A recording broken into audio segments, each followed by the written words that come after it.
Is We have done quite a few. It's really fun. We're having a blast. oh, awesome. Here we We are. We didn't. are live right now. Wow. And I want to stay in my little quadrant. Yes. No, what is it? A 3 is not quadrant. That's It's a 4. triplet, Triptych. triptych. We are a triptych, like I am a medieval icon. I am so happy to have you both on. This is John David Mann and Anna Gabriel Mann, and yay! And they're here today on Valentine's Day. I'm so honored that you chose to take some time out of your Valentine's Day to talk with Yes. us today. The honor is all ours. Happy Valentine's Day, everybody. Yeah, and for those of you who think that I'm crazy talking about this particular topic because I'm let's see, fully entrenched in hashtag team single. It's not really about well, you know what? This sounds horribly awful, but I'm having such a good relationship with myself. Hey, no, Now that I that sounds good. now that I know myself, that I'm not ready to share it with someone else yet. Yeah. But it's impossible to have a really fulfilling, satisfying, truly healthy relationship if you don't have that with yourself. Well, That's and great. I think I didn't know enough to because I'm a I'm a marriage fail. But anyway, I think I didn't know enough to look for us having the same goals. We talked about this before, Lisa, you and I, when I was on Yeah. before. We talked about the business of knowing yourself and sort of having the maturity to grow into an understanding of who you are, And pick which is someone who honestly a has big part of what we same- teach. Yeah, to pick someone who has this, you're going in the same direction. That Yes. kind of that makes a big difference. And so many of us decide to get married at a young age, and we really don't know ourselves, and neither does our spouse. And so you're kind of like this, collision of romance, if you will. But there's The blind not leading the blind. there's not a foundation. There's not a foundation under it with similar values and similar, goals. I don't know if you think this way, but I have friends that jump from one relationship or even marriage to another marriage right away. And I keep thinking if they only took time to be with themselves, they would see how awesome they are. They're not even it's like take a breather, but they won't. And I don't know why. Anna and I have been together for 25 years. And when we first got together, I was still emerging from the smoking ruins of a previous marriage. Brushing the debris off myself and putting out the fires in my hair that's so writer of you, but that's awesome. and when we were friends before we were a romantic couple. We were colleagues in business and we were friends and we just had a fast friendship. But when I realized that I was head over heels in love with her, when romance made its appearance in all its glory, I wanted to get married immediately, like right now. And it's like, if I didn't get married right now, I would die. It was like that, And I was saying, hey, we need to get married. And Anna had the foresight or the maturity or the wisdom or the character. I don't know what quality it was that said, yeah, I think maybe we should wait. I think we need to wait. She very kindly said, we should wait. The truth was I should wait because exactly what you're saying. I needed that time to just kind of figure out who I was and get comfortable with that. And so we were together for 10 years before we actually, before I got down on my knees. Yes, before I got down on my knees in Hawaii and said, will you marry me? Well, that's awesome. So when you see somebody doing that, like I did, I don't say anything. You can't. Right. No, and actually a lot of people try to get me to go out dating or something like I only want to do that if I want to do that. That seems So what you don't say something to people then you just let them go about their merry way, right? It's hard to say anything to them because a lot of people rush toward the next feeling of romance because that's a rush to be in that romantic phase of a relationship. You know, everything feels good. You love them. They love you. It just feels perfect. But the truth is, that's not reality. You know, you're. I like to say we're drawn like moths to a flame to the exact person who will fulfill whatever our childhood issues are that we need to heal. And that's where, you know, the romance is really powerful. But as soon as the suitcases unpack that you bring to the relationship, the emotional baggage, so to speak, that's when you get to find out what's really going on. And oftentimes it's a shock for both parties. Yeah. Yeah, you know, how often have people said, wait a second, this isn't who I married? Oh yeah, it is. You just didn't know it. You know, and maybe they didn't even know it. But we're all complex, multi-layered beings. And it's like Anna says, we bring these suitcases to our relationship that are all nicely packed, you know, and they have like nice little labels on them, and they've got the combination locks, and they look like fantastic, you know, luggage set. But they start sort of magically unpacking like something out of a dark Mary Poppins fantasy. They start like unpacking and things come flying out of them. And these are the things that we've been wrestling with since we were kids, like Anna says. Well, you Honestly, kind of got to know what's in your own suitcases before you should help someone else with that. although sometimes the relationship actually helps you discover that, which can be great if you're ready for it. And it can be treacherous or difficult if you don't recognize what's going on. All right. I like to say that, let's say that someone grew up with a really difficult father who was very critical and somewhat dismissive, and you could never do enough to make him happy. So you grew up with this sense that no matter what you did, you were never going to be enough. And when you rush off into a marriage, you have a choice. You can either be that person that's critical and dismissive, or you can marry them. Well, neither one of those sound like a good Neither one sounds good, but wait, there's some potential there. Yeah. I mean, it's what people do. They marry the stuff they need to heal. And somehow that gets enacted. You know, you're trying to heal this place in you that never felt like you were enough. And now you're married to someone who doesn't think you're enough.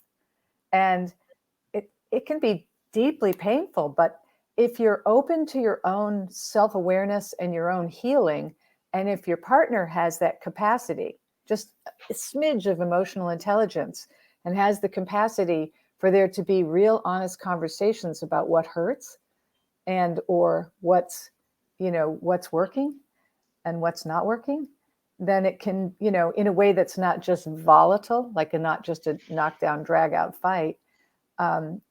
Just marriages have great potential for mutual healing, great potential.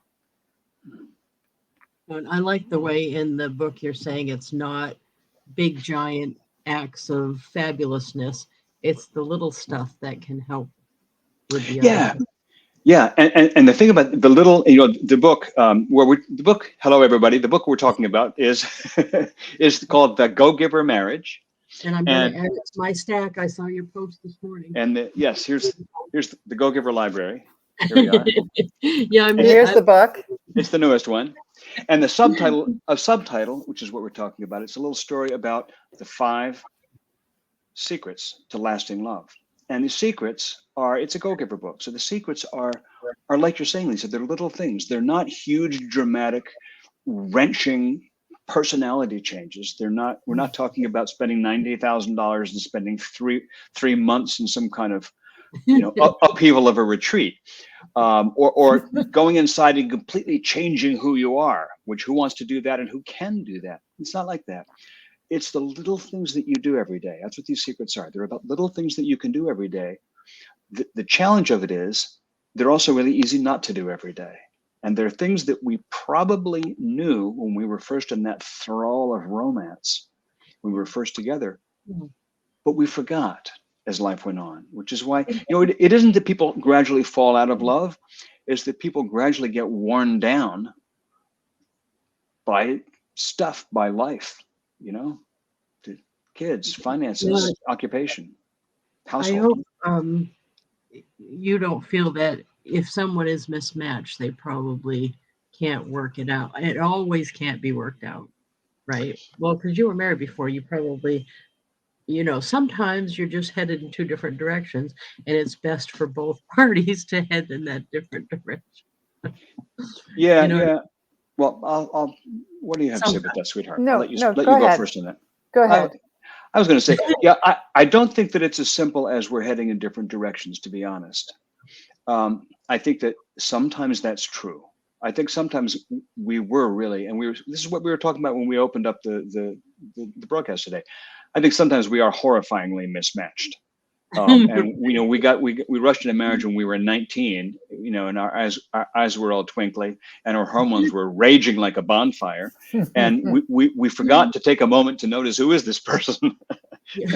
And we have completely different interests and a life path that goes in divergent directions. Yes, that can completely happen. But sometimes I think it's that we just don't have the tools, the emotional and psychological tools, to do the work that it takes to realize the potential of the match that we are. And I think both of those things, are realities. No, I'm glad you said that, because I think a lot of people wonder that. You know what I mean? They wonder if no matter what they should stick it out, or you know what I mean. And sometimes you just know it's not wasn't you know. Yeah. And a lot of times people think they need to stick it out because there's children. Yeah. And so they think, well, we have to stick it out because even if we break up when they're 20, it's okay. Oh, It's okay because we got them through their childhood and they didn't go through a divorce as children. oh. But See, I what never Yeah. thought that, but yeah, what you see happen there is that the kids know from the get-go that something isn't right. And so then what you've done is you've given them 18 years of modeling a that bad example. this isn't working. Um, and so they don't know what to do with that when they get out in the world, because those were their models. Yeah.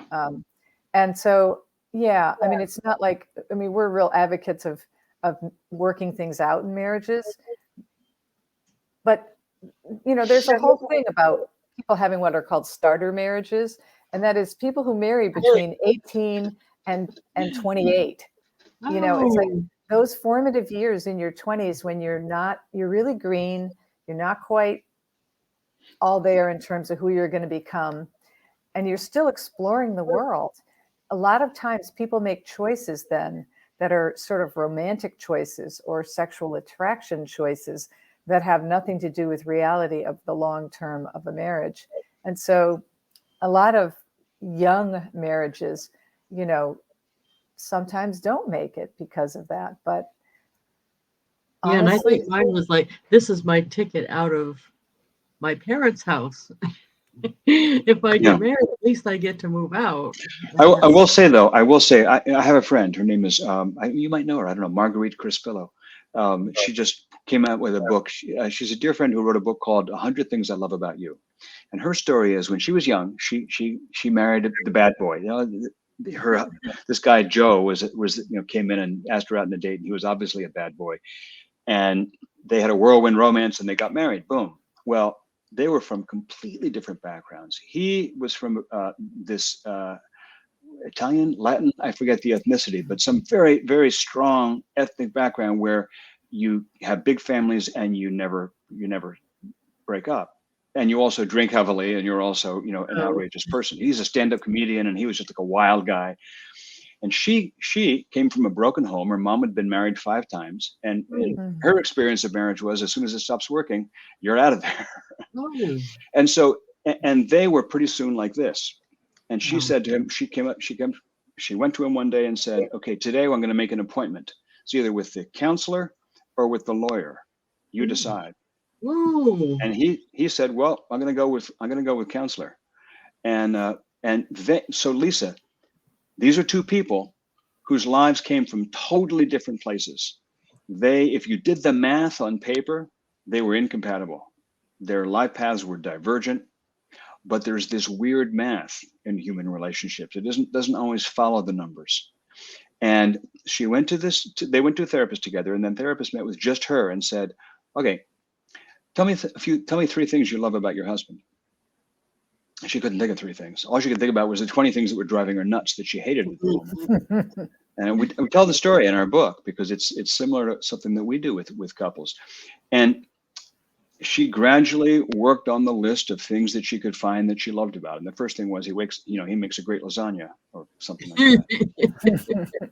Actually, the first thing was he brings me a cup of tea every morning in bed, which is what I do with Anna. It's like we're the same path there. The second thing was he's funny. He's a stand-up comedian. And the third thing was he's great with the kids. They had kids by this time. Oh, nice. And the list of 3 grew to 4, grew to 10, grew to 20. And it's 35 years later now, and they're together. And nothing could possibly separate them. Sometimes even marriages that look like they're full of friction and full of difficulty, and not just marriages, but long-term relationships that even aren't married, look like they're full of insoluble problems. They have the potential to be really healing, wonderful long-term situations. Not everyone, but some. So, sometimes it takes really going into it and delving into it and doing the work to sort of find out what have we got here. And I also am a big believer that some marriages, the divorce is healthier than the marriage. I had a friend who was a rabbi who said, marriages should be, divorce should be so much easier, and marriage should be so much more difficult to get into. They should make it harder to get married and easier to get divorced. Yeah. What's funny about the Go Giver Success Alliance, which I love, is I'm meeting people. This is going to sound weird because I'm almost 60. I'm 59. I don't even like saying it out loud, but I don't have the experience of knowing men that have feelings like Matthew and David. David writes poetry. It's like I'll let you in on a secret. There are a lot of you. All the other men. They're out there. They have feelings too. They just didn't tell you. They don't let you see it. Oh well, see that makes more sense. But where I live, it's like Alaska. The guys. This is how it goes: is if you want to show off here, you stack your wood by the road so everybody can see how much you have for the winter. So if you have like 8 cords of wood, you're the man. I know it's so wild display. Actually, any displays of emotion or feelings are not necessarily manly enough up here. So it's just an odd. I'd never run into people like Matthew and David. And it's like, you know what I mean? And they're like married. It's not like they're gay. That sounds horrible, but when I said somebody they had, I know these guys on the Success Alliance that have feelings. They're like they must be gay, and I'm like, oh no, they're regular guys. Yeah, and there's more. I mean, I could start naming names on that alliance because So John's one. You're the weird one here. Yeah, I'm good friends with several men in that alliance that are really deep thinkers and have a lot of feelings. They don't necessarily put them all out, on camera in the middle of that meeting, but there's a lot going on. And so I think they're out there. I think that David and Matthew are definitely an example, and they really show it. But I think I think it would be easier for someone like them to share their feelings in a marriage is where I was going with that, because the ones that are so busy worrying about what everybody thinks of their manlyhood aren't necessarily worried about their wives' feelings or their marriage together. I think it's a little bit harder for them. So they probably do have feelings, but they're shoving it way down deep. And it must be hard for them. You know what I mean? Yeah, I hear you, but I also feel like some of the toughest guys I know are like tender teddy bears under the hood. Oh. And really, honestly, and that it just takes giving them the space for it to feel safe. I find that when John and I first got together, he was much more guarded and had really decisive opinions about things. Like it was black and white sometimes. And I remember one day he was in the shower and I was sitting outside. The shower curtain was there. So I was sitting on the floor outside talking, and he was sharing this irritation he had with a colleague that he was working with at the time. And I just listened. And eventually I said to him, you know, do you think there's any possibility that the two of you have really different styles of communicating, and that your style is so direct and so organized, and his style is so ADD and so kind of disorganized? You know, he'd send a text at 11 at night, you know, rather than really putting an organized email back to John, and it might be 3 days after John had sent an email. I said, do you think there's any possibility that that's the real core issue, and that he is intentional and he does want to work together in a good way? He's just disorganized. And John finished his shower. I think I went out to the kitchen to make tea for the two of us. And he came out, he said, you know, that's really food for thought. I think I'll just change the way I approach it and not be so uptight about the fact that he doesn't get back to me instantly. Now, John's a guy that answers an email like 3 minutes after it hits his inbox at the latest, you know, but I'm somebody who doesn't. I said, okay, well, you know, you happen to live with somebody who's not real fast on the draw on email too. And so he changed his tone in the relationship, and they had a long and very fruitful collaboration. So a lot of it could be not just with your spouse, but even other people, just a communication style difference. Yeah. Yeah. That, and Yeah. also just the sensitivity to give them some space. I mean, one of our secrets is we call it the for better, for worse in sickness and in health, you know, for richer, for poorer. It's that secret. It's what do you do when, you know, calamity hits and dark things are happening? Because that's when people either circle the wagons and shoot inward, or they circle the wagons and they shoot outward. You know, it's like, are you on the same team when a calamity goes down or a crisis goes down? Or even minor issues. Yeah. Yeah. Because I'll give you an example. While we were still courting, we weren't married yet, I broke my knee in a compound fracture with 30 fracture lines. I mean, it was shattered. My knee was shattered. And the worst of it is they don't cast a knee because it's a moving joint. So you have to basically treat it with tender care and not bang it, not stomp on it. You can't step on your foot at all. There can be no weight. When the knee's broken, there can be no weight into the knee, because that's where all the weight bearing happens. I couldn't get a glass of water across the room, and I didn't walk for 1.5 years. Yeah. Now, John and I had a really busy, active consulting business at the time. We were teaching on a lot of different levels together. I couldn't make dinner anymore. I couldn't put laundry in. I couldn't carry a laundry basket. There was so many things I couldn't do. And so for 1.5 years, John had to not only do all the things he does, write books, you know, collaborate on projects we were working on, but he also had to make dinner every night, get me tea a couple times a day, at least a glass of water, you know, I mean, whatever I mean, it's like, what it meant was that he had to pick up the slack. I mean, we hired a housekeeper, but before we did, he was vacuuming, because it was what was needed. And, you know, if someone isn't willing to pick up the slack, or, you know, kind of cover for the ways that somebody is either disabled or, you know, the game has changed for the moment, that can be really difficult. But he did, you know, I mean, he made it really easy. Yeah, the thing I want to say about that is that you know, I was talking about it. It was a big calamity. It was 1.5 years of not walking. That's a big thing. This happens on a small scale, on the scale of, you know, a few minutes, a few hours a day.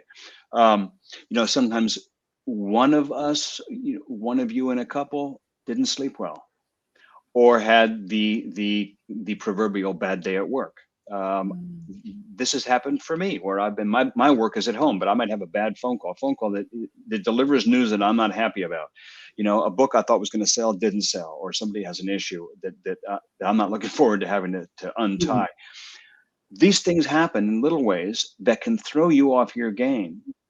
And all of a sudden, the other person is holding the heavier end of the stick. They hadn't expected to. They have a heavier burden that day because you're not feeling well, because you're stressed, because you have something you didn't plan to do, but suddenly you have to do. And so we're called upon to do more than we expected, to handle more than we'd planned, to be more generous, to be more forgiving, to be more compassionate, to be more supportive, to take on more, to shoulder a bit more of the burden than we'd planned. Sometimes relationships mess up our plans. And here's the moral of that. Relationships aren't fair. Marriage isn't fair. If it were fair, it would be a business deal. It would be, as Anna says, transactional. That isn't how it works. So part of Anna's talking about one of our 5 secrets, and it has to do, we call it allowing. What it really means is you have to have an allowing. It's almost like grace. Give the person some grace.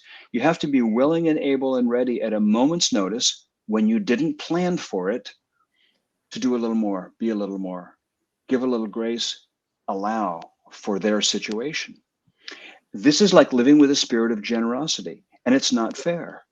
It's not fair at all. And so it makes no sense to keep score, because if you keep score, you're gonna mess up the whole game. It's not that kind of game. It's a game where everybody gives more than they're supposed to, than they expected to, and everybody ends up richer as a result. It's what we call weird math. No, I love that. Matter of fact, I was just ranting about that somewhere else because we just got through Christmas and I send out a lot of cards because I like people to get the card and feel that I sent them some love. I don't know. That's me. So I send out a lot of them. And you just sent me the sweetest card a few days ago. Had nothing to do with Christmas. By the way, it's right here. Thank you so much. Yes. And she says in the back, "Wowza, what a fabulous honor for a fabulous book." It was just a thank you it was just a congratulations for a little award that my book won. And it's like, you didn't have to do that. That was just the sweetest thing.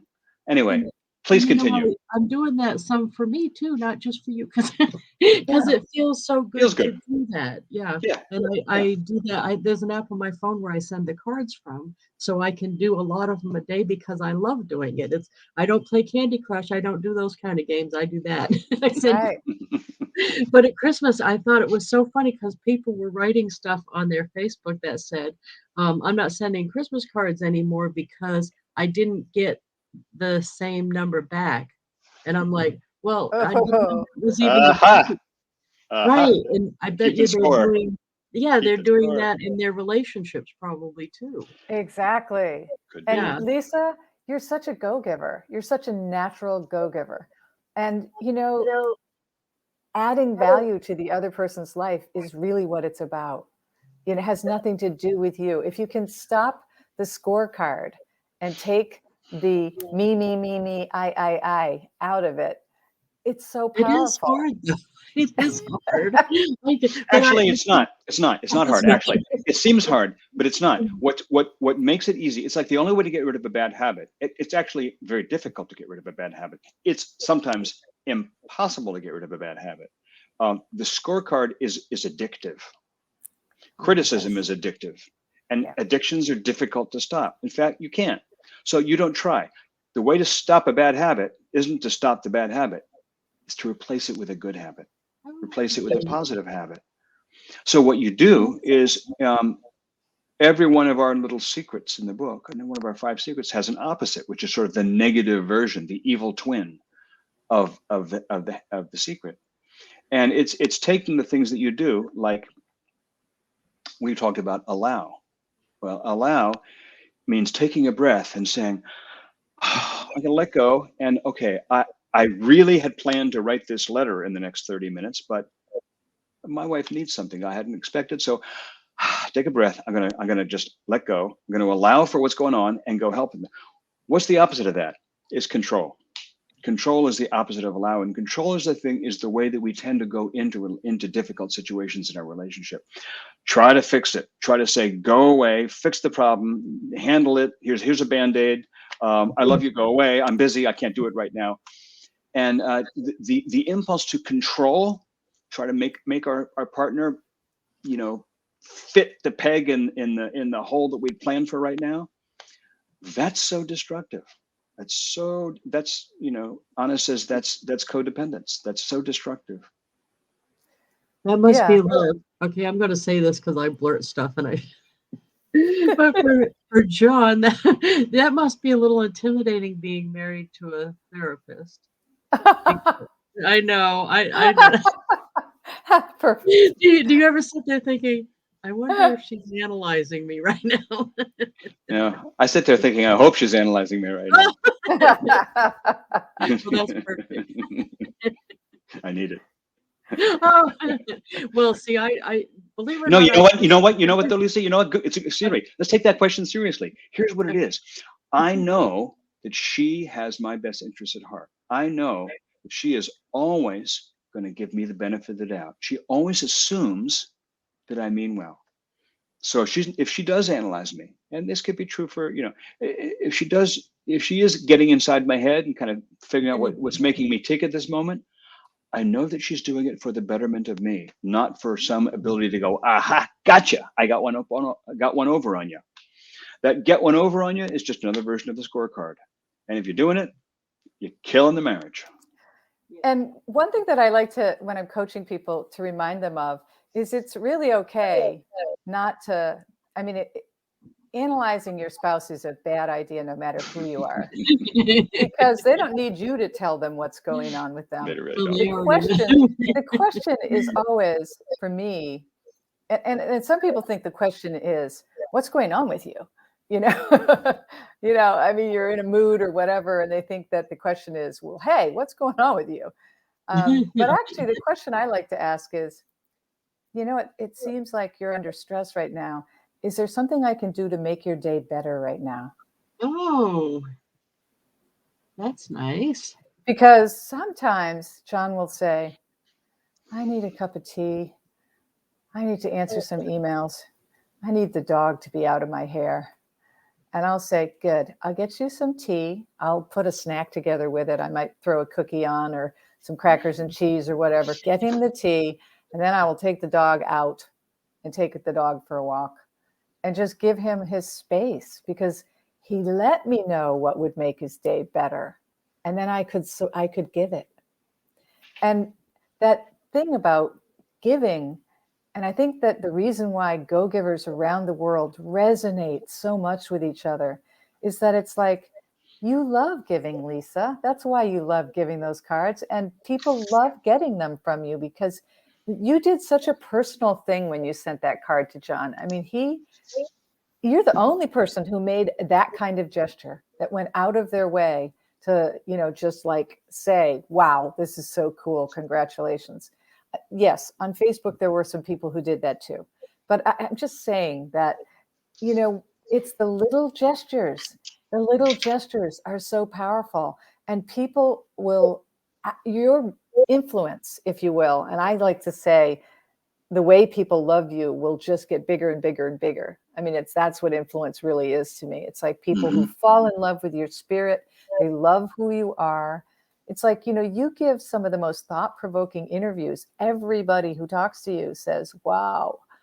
And it's because you're thoughtful and you ask questions that leave open the space. So I think that in a marriage or in any kind of romantic relationship, it's always good to say, are you having a hard day today? Can I do something to make your day better? And I want to piggyback on that. Here's the thing that I said too that really stands out for me is that because I remember situations like this where I've told her, not even this is what's going on for me, just this is what I need right now. Since you asked, this is what I need right now. What's going on in my head is this is not easy. It's not easy to say this is what I need. It doesn't come naturally to me. I think it doesn't come naturally to a lot of us. In the original Go-Giver, the 5 laws of stratospheric success, people are always saying those first 4 laws are easy. They feel like me. They come naturally. Now that you've articulated them, I totally get them. That 5th law, the thumb, the opposing thumb, that's kind of tricky. I have a hard time with that. The law of receptivity.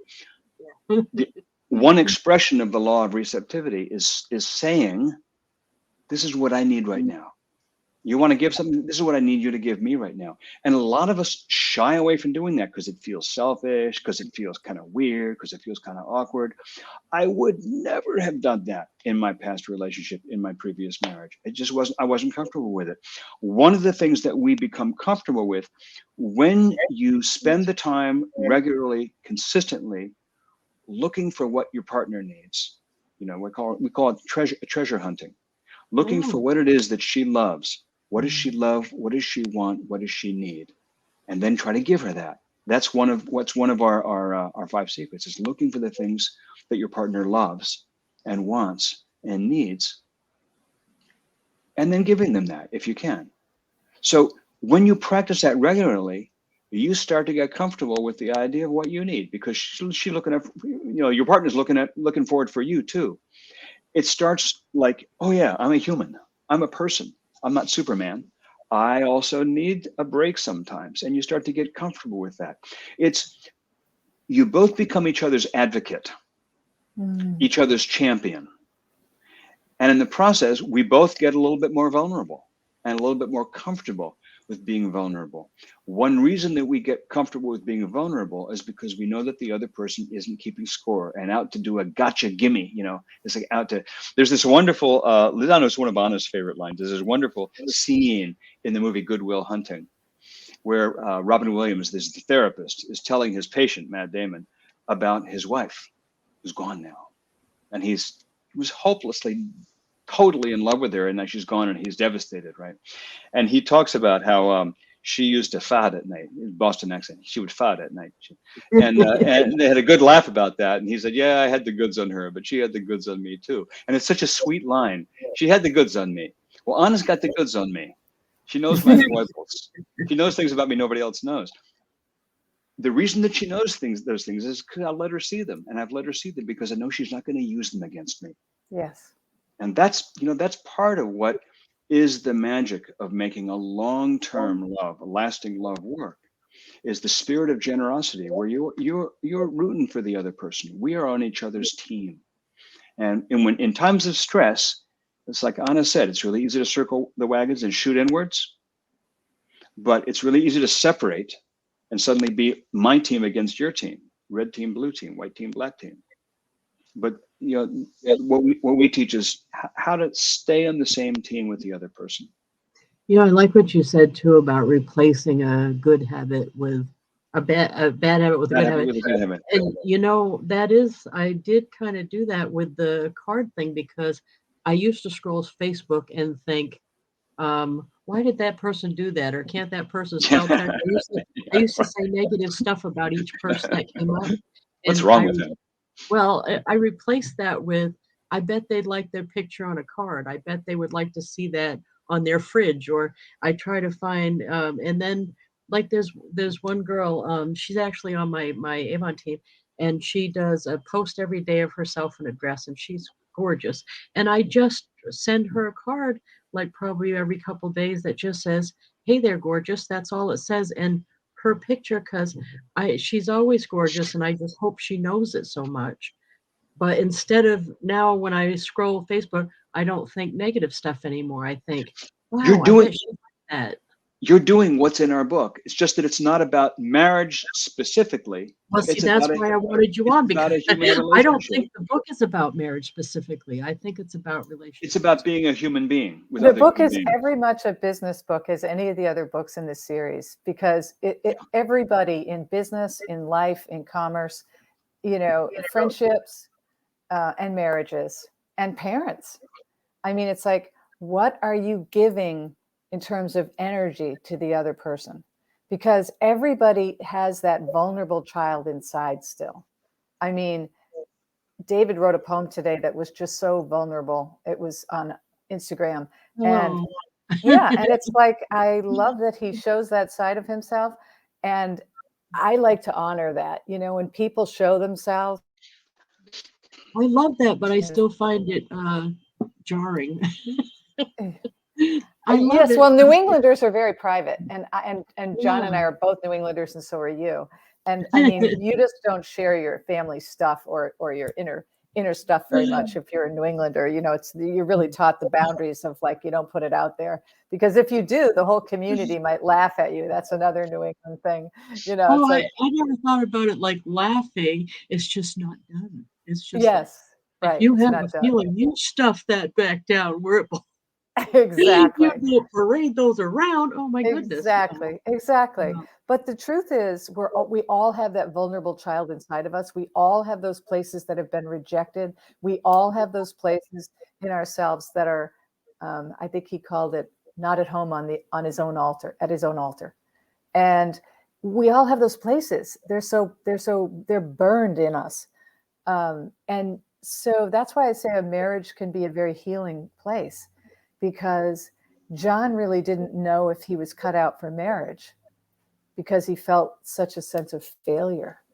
Yeah. And yet he's one of the most relational, one of the kindest, one of the sweetest companions. I mean, we had a deep friendship before we had a romance. And I think that, when you see inside somebody in such a way, that they'd be incredible in a marriage, but you also know they need to be met in that place where vulnerability is okay, and where just the ability to just be and be yourself is safe, really safe. Did you know, John, after you were on the show before, Yeah. I quit saying I'm bad at marriage. I was saying it all the You time, were. and I Good was for saying you. that because I think it was truly just a mismatch. I don't know if you'll find this funny, Anna, but but my I guess I didn't communicate it well to him, but I always wanted to sit in the front of the plane, the back of the car. That was my thing. And he wants to kill his food before he eats it. We're definitely two different. Do you know what I Yeah. mean by that? He Yeah. wants to be Mr. Grizzly Adams, and I never. No, no, no. My idea of roughing it is no room service, right? So yeah, So you did so not, it's you didn't, just not. you, as a child, you did not say, when I grow up, I want to be Mrs. Grizzly Adams. That wasn't what you said. No, no, I would say I wanted to be rich, and I don't mean rich inherited. I've always wanted to be rich, earning it myself. I wanted to make myself Yeah. rich, and not just rich money-wise, but rich going In around the life. world, seeing Yeah. and meeting people, and I wanted to have a big old juicy rich life, and that is not what he wants, and Hmm. that's okay. But I think it was necessary that but that doesn't make me bad at marriage. That just means it was a mismatch, and I Exactly. didn't realize that till I talked to you. Believe it or not.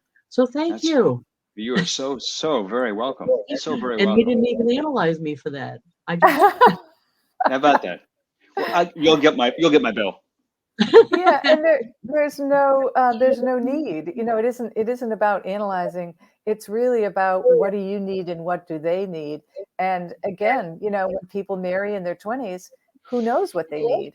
None of us knew Well, who. and I feel like I did the right thing for him too by releasing him to move on to another opportunity because Yeah. I wasn't a good match, and I know I wasn't. So I So, was just taking up his and time. as Anna said earlier too, there are plenty of people who stick out a marriage, even when it feels painful to them, for the sake of the children. And really, in situations that I've observed, at least, that isn't supporting the children's growth. It's actually harming the children's growth, because what you're doing is you're showing them a model of living unhappily, which is what they're going Well, to then do. it's But I want to add to that. What I want to add to that is, the we are, as Anna said, we're big in favor of working relationships out. Like my friend with the comedian, stand-up comedian husband, of working on a relationship and finding its potential and growing that potential. But we're not just, we've had podcast hosts who just assume that we're in the business of divorce prevention. It's not just about divorce well, prevention. It's about finding the magic and the beauty of marriage. And sometimes what that means is, there have been people who've been married 20, 30, 40 years and aren't heading for a split, aren't heading for a breakup, but they're not really that happy anymore. and we'd like them to just be getting happier and happier and happier. It's like someone, we'll get out of relationship for a minute to a different model. It's like somebody who's not about to land in the hospital, but they're not as vibrant as they used to be. They're not that healthy. They're kind of, they're not sick, but they're not well. We want them to be well, really well. Same with marriage. We want marriages to find their full potential, because the opportunity of a marriage is to, through this relationship with the other person, is for that to become a launching pad for you to grow into your biggest, fullest, richest self. And that's really what a great marriage does. Yeah, you only get one life that we know of, I should say. So you should, not just exist. Yeah, I mean, you have this life. Let's just put it that way. This is the life you're in. So this is the life you're in. So let's develop it. Yeah. I appreciate everything you're saying, because I grew up in a small town in New England, and I was much more ambitious than what was designed for me. Yeah. My parents saw me going to a community college for 2 years and then marrying a nice local boy and settling down and having kids. And, I wanted to go out into the world. I wanted master's degrees, PhDs, you name it. I wanted to go explore the world. I wanted to, teach and have all kinds of experiences. As you say, a big, beautiful life. So I really get it that, sometimes, especially when people, again, marry young or they marry regionally, you end up mating with somebody who's, doesn't have a big dream. Yeah, that's hard. But I think sometimes it's just the better thing to do. And what's hard too is like I was married to the last one 18 years. It was a long time. But what did it was a crisis, or not a crisis, but I adopted an infant. Nothing will separate the men from the boys like having an infant. Yeah, and I didn't know what I was doing, of course. So that was a lot of stress. And 6 months in, I thought, he needs to go. You know what I mean? I could do this on my own easier because he's being a second baby. Yeah. So I know that sounds horrible, but it was like, it's sink or swim, people, and he's got to go. He was making it unbearable to learn how to do this. So, but that was hard because I didn't want to raise a baby with no daddy. Yeah. You know what I mean? I adopted thinking we were going to be a couple, and now I've raised this child without a dad, which I feel bad about, but the situation he was in wouldn't have been better if I'd have left it the way it was. I have not yet seen a situation that is ideal. And you're a wonderful mother. Yeah, you make it ideal. But he's still missing the dad, right? But yeah. He might be, but men learn about how to treat women by the way they were treated by the primary woman in their life. Yeah. So he's still getting, right, yeah. Yeah, that's awesome. Being a good mother is a powerful thing. I don't feel bad about it, but it was a hard decision to make at the time. Sure. Because I really think I did, what needed to be done at the time. Mm-hmm. Yeah. Yeah. But yeah. A growing boy needs a father image, but you know what? If the father image isn't in the household, then what they will need to do is then go find it in the world. And that's, that's part of what your 20s is all about, is kind of finding in the world, getting out on your own and finding in your world the things that are missing, the things that you need to complete your personality. So we've all got it. We've all got it in one form or another. Yep. That's true. It's just fun. I only thought of it because, believe it or not, and I think you guys will know this because of the New England thing, there's a state rep in my town that actually he submitted a bill, this was years ago, and it was when I first adopted, that a single person like me should not be allowed to adopt unless there was I know, that's what I said. And I adopted from a cousin, and so my child would have gone to the state had I not. I think I'm definitely a better option than the state. Oh, I would agree. Right. So I said to him, how does that work out in the big scheme of society, where you make the decision that only a man and a woman adopting an infant's a good idea? Then what do you do with all the rest of the kids? And that So, happens more frequently than you know, where a family will, a young teenager who's a cousin will end up, giving up a baby to a cousin who's 10 or 12 years yeah. older Mm-hmm. and who's prepared to be a parent. And that way they have, No, this worked out great for me. Yeah, yeah, and because they remain connected to yeah, the child. right from the time I saw that movie in high school health class, I didn't want to do the birth thing. Seeing the birth movie, I'm like, oh no, pass. I'll pass on that. So this was like perfect. I got to do the whole rest of it without having. Yeah. I actually feel so much more compassion for women that have to recover from giving birth while taking care of an infant. I don't know Mm. how people with 2, 3 babies do that, like the twins and triplets and stuff. I have no idea. They must Yeah. have a marriage for that to, yeah, call in the reinforcements. Well, Wow. that's really the reason why mothers and grandmothers and people need to be Oh, around, because it is very, very stressful, especially the first 6 weeks. And Yeah. the mother yeah. is tired. Yeah. So, Yeah, That's why. my mother did come help. That's why God invented grandmothers. That's right. Yeah. I said to my mother, if you're not in for this, I'm not going to agree to do the adoption because I'm going to need you to help me. That sounded weird to say that to my mother, but I knew I couldn't do that by myself. And And when one day, God was watching all these mothers and babies and said, something's missing here. Oh, I got it. Grandmothers. We need grandmothers. See, that's a little bit of theology you didn't know, but that's how it happened. Yeah, that was a shake-up experience because the my baby was born 4 pounds something ounces, and I sat there thinking the reality hit me, and I'm like, now for the rest of my life, I have to make sure nothing happens to this thing that's smaller than my cat. I'm like, oh my god. Yeah. Well, luckily it got bigger, but there's The cat or the yeah, yeah. yeah. that was a shake-up moment. And Yeah. they miraculously chunk up, and it's amazing. And everything they do is magic. Yeah, that was fun.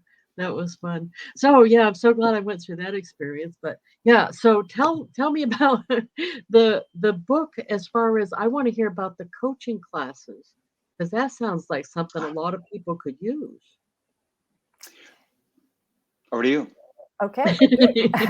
Well, we're actually doing two kinds of ways that people can get wrapped around the material. And one is we're running online workshops for 10 to 35 or 40 people. And they're basically Zoom events, and people can come in. They're about 2 hours long. Sometimes they're 2.5, depending on the group. And they're called Living the 5 Secrets to Lasting Love. Yep. Living the 5 Secrets to Lasting Love is the name of the workshop. You can sign up for a workshop on our website. And when we have a full capacity workshop, we'll just let you know the dates and add you in. We do record them so that if somebody wants to just, they really want to see it, but they don't care about being in the question answer period. So the first hour is really just us doing a deep dive on the 5 secrets. And the second hour is the question and answer, which is fascinating. I mean, people go really deep. They really start asking the stuff that's on their heart. And it's really a great dialogue that goes down back and forth. So that's the workshop, and we're doing those all over the country. So they're open. And then the second one is the Go Giver Marriage Coach Training Program. And that is a much bigger, deeper dive into what does it mean to be a coach, number one. And number two, what does it mean to really coach these 5 secrets? And also that you're working with only one client at a time. You're not working with the couple. You're working with just one person. Not couples therapy.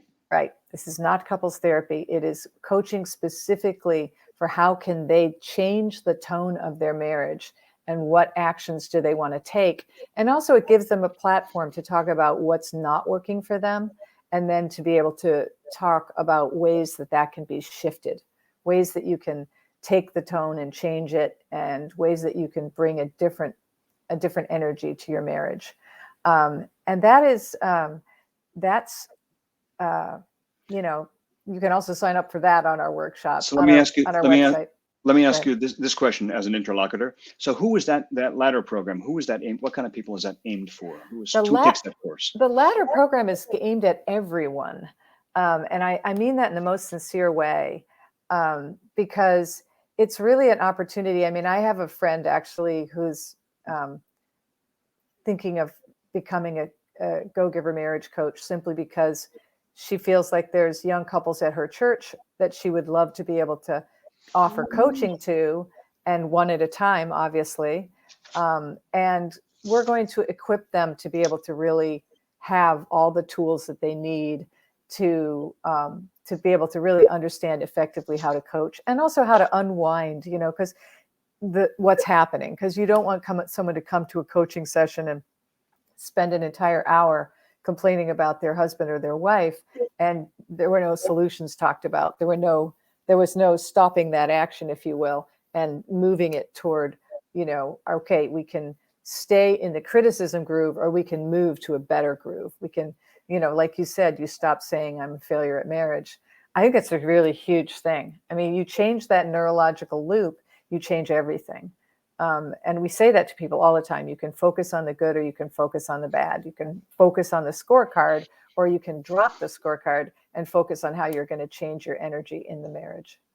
Isn't that funny? John did that for me and he didn't even know he did it. So these guys that are going to your coaching will know they did it. They can do that as a calling for themselves. If people, you know, people who, for example, who already have some kind of practice, who are already coaches or counselors or teachers or, you know, pastors or whatever, certainly it's great for them. But also people who want to create a practice, you know, where they take on clients. That's, you know, adding it to an existing practice, starting a new practice, or people who want to just learn sort of that skill set of coaching others. That's, you know, they all fit in this program. Well, that's awesome. And for those who don't have, they have all of the Go Giver books.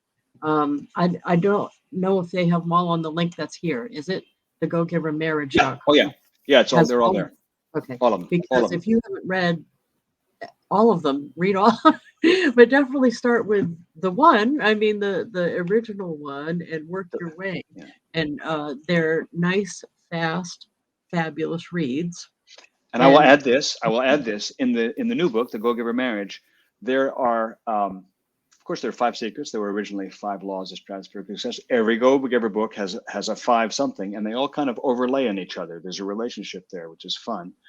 Also, there are characters in all of the earlier books that show up in the new book.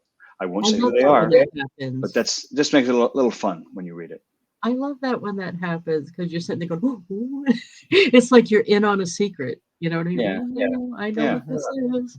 Yeah, that's awesome. So is there anything you wanted to share as we're wrapping up? Because we're at the end. We had some people on. I didn't say anything, and I should have, but we had, he's probably still on, Scott, my buddy from Ohio. Hello, Scott. And you know what Scott and I do? We talk back and forth texting. He's an entrepreneur and I'm an entrepreneur. So we talk about when we see a business doing something right or something wrong, so that we don't do it or do it. You know what I mean? We're like, I was just at the drive-thru and that lady didn't check my order when it went out the window. We say stuff like that because we're comparing business notes. So he's always, and we had a lot of people on today from all over the place, and I'll also be putting this up on YouTube. So awesome. I would like to add one thing, which is that at the site, which is scrolling across the bottom of the screen, just like a newscast. It's very cool. The book doesn't come out until March 8th. So that is 3 weeks away, 3 weeks from tomorrow, actually. And if you pre-order the book before that date, before March 8th, and go to our website and plug in your order number or receipt or whatever, then there are free gifts, the obligatory pre-order offer. And those free gifts are you know, real deals. We made these just for people who pre-order. There's 2 video, we call them mini master classes. One is 27 minutes, one is 40 minutes. So they're not that many. One is on, it's called The Mindset of Lasting Love. And the other is called Dealing with Conflict. And you'll get those 2 video master classes. You'll also get access to a live fireside chat that we're going to do with a Q&A session through Zoom 2 weeks after the book launches. And that is hosted by our friend Dan Rockwell, who is the creator of the Leadership Freak blog, the ever popular Leadership Freak blog. Dan will be there moderating us, keeping us in line, taking your questions, feeding them to us, and taking it all back and forth. Also, if you would like signed copies, they're available on our website as well. So Sure. there's an actual link to get a signed copy, and they will even gift wrap the signed copies. So for people who want to send them as gifts, this is the book. I don't know if it's showing well there. It's good. Perfect. There. You can see it. And they will gift wrap it and send it anywhere in the country, and it's exciting. So we're thrilled, and thank you for having us, Lisa. You know, a gift wrap copy of your book would be the perfect wedding present for anybody. There's just no way around that. Or engagement. Yeah. Yes, perfect. So I thank you so much for taking. Do you have some big plans tonight, or it's not about that? Valentine plans tonight? Oh, yeah. Valentine plans. Yeah, this is it, man. This is what we're doing. Go ahead, sweetheart. You tell us your real Valentine. He doesn't know yet, but he's getting a special Valentine's dessert. And honestly, our big Valentine will just be a nice, quiet dinner at home with some candles. And so we're busy, and it's a great time right now. So thank you, people like you who make it better. Oh, I know you've been on so many shows, and I really appreciate you coming on here. So thank you so much. And would you mind one of you posting the special with the deals, or sending it to me so we can post it in Monday Morning Madness? Because I want everybody to be able to take advantage of the free stuff. I will send it off. I'll post it on the group. Awesome. So I'm going to stop the recording. Stay right there for a second for me, okay? Okay. Thank you, everybody.